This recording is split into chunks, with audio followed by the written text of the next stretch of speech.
Hello, everybody, and thank you for tuning in to the Liberty Report. Today with me is co-host Daniel McAdams. Welcome, Daniel. Thank you, Dr. Paul. Good. Daniel, today we have a special guest. We both know him and respect him, so I'm very interested in having our conversation, and that is Jacob Hornberger. And Jacob, of course, started the Future of Freedom Foundation and established in 1989, and he's well known for taking a very, very principled position on liberty issues. Jacob, thank you for joining us, and I'll probably call you Bumper along the way. That's fine. It's an honor to be here, Ron. Well, good. First, Bumper, you and I have talked before about your Texas roots, so that, of course, makes you a very special person. You're born and raised in Texas, which is pretty fantastic, but you really don't fit the mold. You know, we who were born in Yankee territory and we come to Texas, people say, oh, you're a Yankee, you're not a true Texan, but the answer to that is we got here as fast as we could. Now, what's the story here? Why would you leave Texas? This is really a challenge for a Texan, but here we find you in Fairfax, Virginia. Yeah, unfortunately, a lot of people don't feel that I'm a real Texan since I grew up in Laredo, which they kind of still consider part of Mexico in large respects. But Laredo is on this side of the Rio Grande, and I was born and raised there, and I practiced law there for several years after I graduated from law school at the University of Texas. But ultimately, I got offered a job at the Foundation for Economic Education, and it was a choice that I just had to make, and my heart was with libertarianism. I'd been studying libertarian principles, Ludwig von Mises and Hayek and Frederick Bastiat, and so when I got offered that position, I decided to go where my heart was, and so I went up to work at what is known as FEE in Irvington, New York, and then ultimately left there and established the Future of Freedom Foundation. Well, I'm glad you didn't remain a trial lawyer. Some of them have bad reputations. I'm glad you're in the freedom movement. But obviously, the FEE is a great influence, has been a great influence on a lot of us.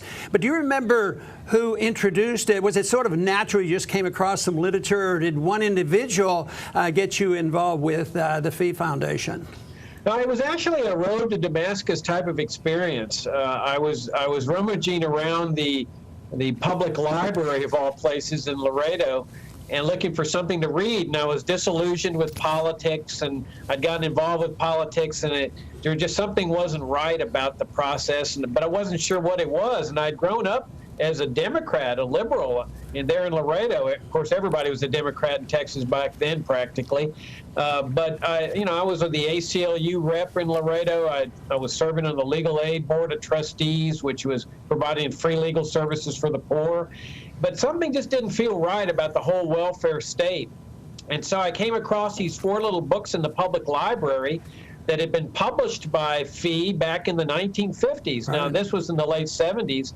And I started reading through these books, and they were just pure libertarian tracts by Leonard Read, who founded the Foundation for Economic Education, Ludwig von Mises, other libertarian economists, and they just opened my eyes. I mean, all the scales came tumbling off about how great the welfare state was, and here was where I discovered libertarianism, and it was truly a revolutionary transformation of my life. That's wonderful, and your publications have been good, and I understand you have a new book coming out right now. Yeah, one of the things we wanted to talk to you this morning about, Jacob, is you've announced that you're doing a new, I think it's an e-book if I'm not mistaken, and it's delving into that sort of intractable debate that we've had for 50 plus years now on the JFK assassination, which seems like a watershed event in American history. Can you tell us a little bit about what you're looking into in this particular one? Yeah, this has been a very interesting experience. In fact, one of the most interesting experiences that we've had in our 25-year history here at the Future of Freedom Foundation. We retained a man named Douglas Horn to do an online recorded video presentation about the Kennedy assassination, and specifically about the Kennedy autopsy that was conducted at Bethesda Naval Hospital.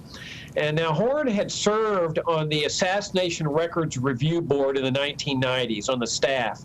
He had served on that board trying to get government documents released that had been held secret by the national security establishment, the FBI, the Secret Service, for some 30-something years.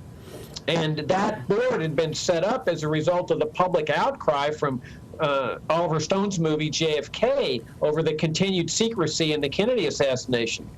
So we got Horn to do this video lecture, which turned out to be about 8 hours long, almost entirely surrounding the autopsy. And then we released 2 ebooks at the same time. One called The Kennedy Autopsy that I wrote, and one that Horn wrote called JFK War with the National Security Establishment. Well, lo and behold, that video has just taken off. I mean, gone viral in a sense. We've received about more than 100,000 views of that video lecture. And then our 2 ebooks just started taking off on Amazon, and both of them since January have consistently been in the top 100 of Amazon's best-selling books on U.S. 20th century history. Recently, Horn's ebook dropped off, but mine is still like 29 or 30, and it's been there since January. So this inspired me to write a new book that revolves not just around the autopsy, but puts the assassination in the overall context of what was going on in the 50s, 60s, and 70s with regime change operations. And so I argue in this book called The Regime Change, the JFK Assassination, which is already on Amazon, and it too has now broken into the top 100 best-selling books on 20th century American history. It places the Kennedy assassination, which I argue was orchestrated by the national security establishment, in the context of other regime change operations during that time: Iran, Guatemala, Chile, Cuba, Indonesia, Africa, and so forth. We're always looking for signs of optimism, and I think one place we can find it is that the American people will eventually wake up. And, it's astounding how many people are agreeing with you. There's something strange going on, and the official report is not correct, and governments don't tell us the truth. I think that is all healthy. But I think you made a comment, or somebody in your book made a comment, that once you challenge that, they accuse you of being unpatriotic, because how could anybody in the CIA or any other place do anything other than what is very, very good, for the country? Could you address that subject on the kind of challenges that we have to face? Yeah, I mean, we face that, especially in the Kennedy assassination, where researchers have done a remarkable job over the years of compiling and marshaling a tremendous mountain of circumstantial evidence that unfortunately points in the direction of the national security establishment.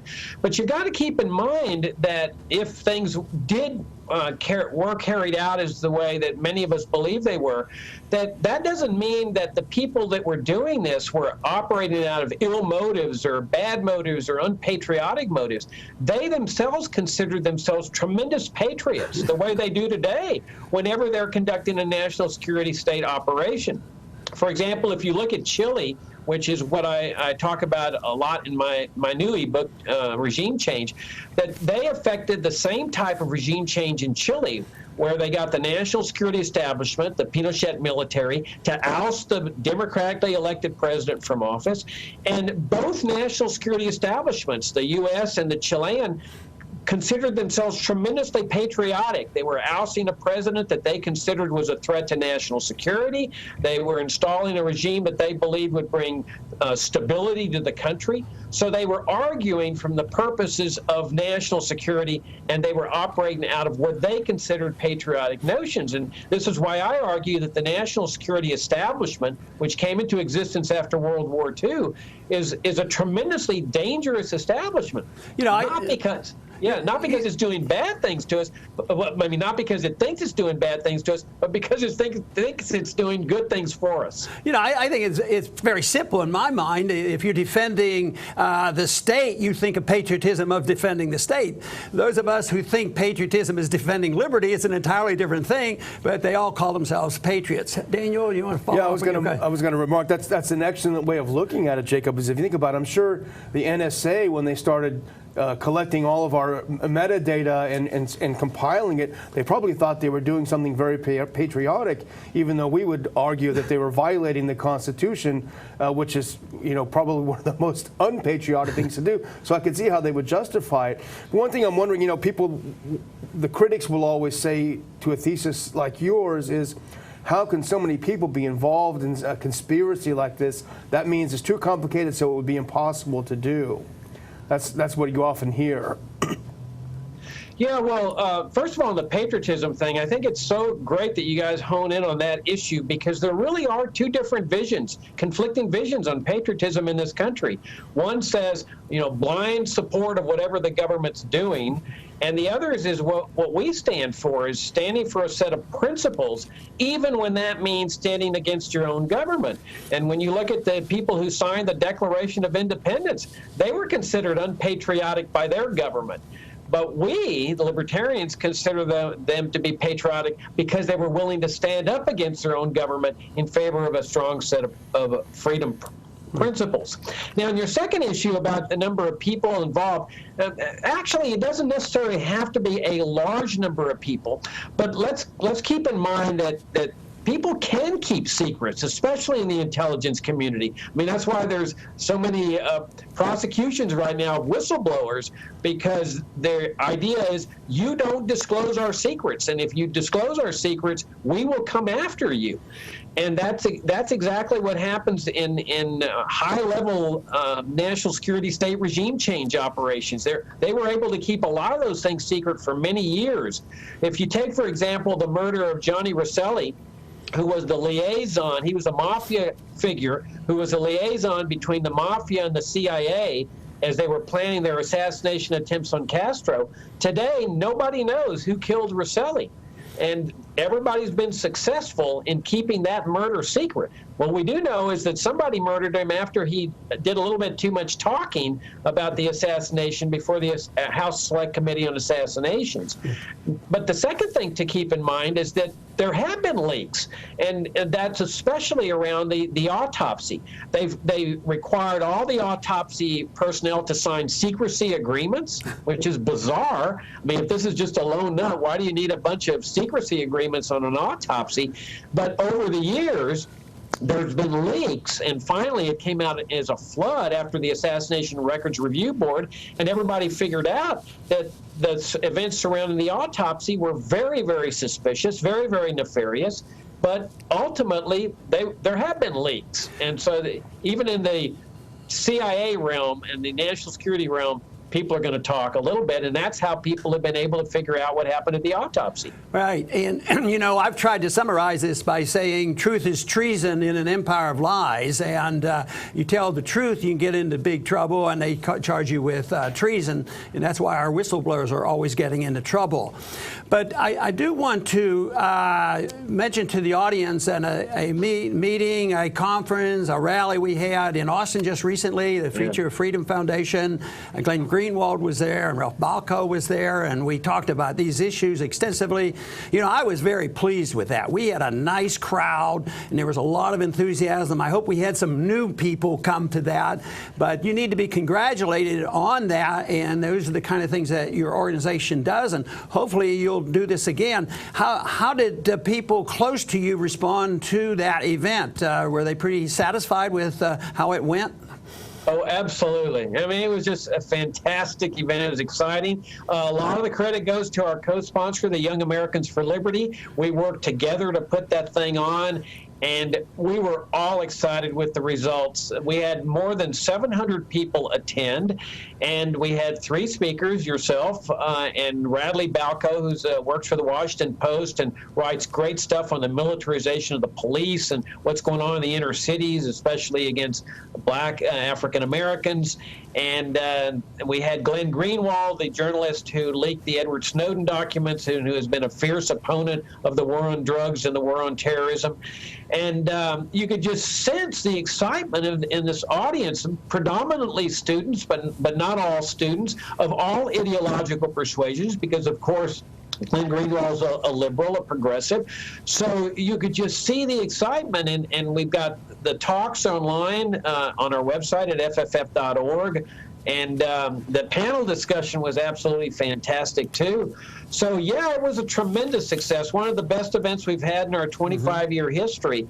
And fortunately, you will be able to do more of those. As you understand, Ron and Dan, ideas matter. They influence people. They cause people to change directions, and that's what we're about in shows like this, is causing people to change their thinking about issues that they've been long attached to. All right. Well, we got to run, but I want to thank you very much for being with us today. I want to encourage you to do what you were doing all along, especially those rallies. And because you have a Texas connection, maybe someday we can all get together and have something like that in Houston. Maybe we can rally some more Texans in that area. So someday we'll keep working on these issues. But keep up the good work, and we'll stay in touch. Anyway, I'd like to thank the audience for tuning in today, and come back to the Liberty Report soon.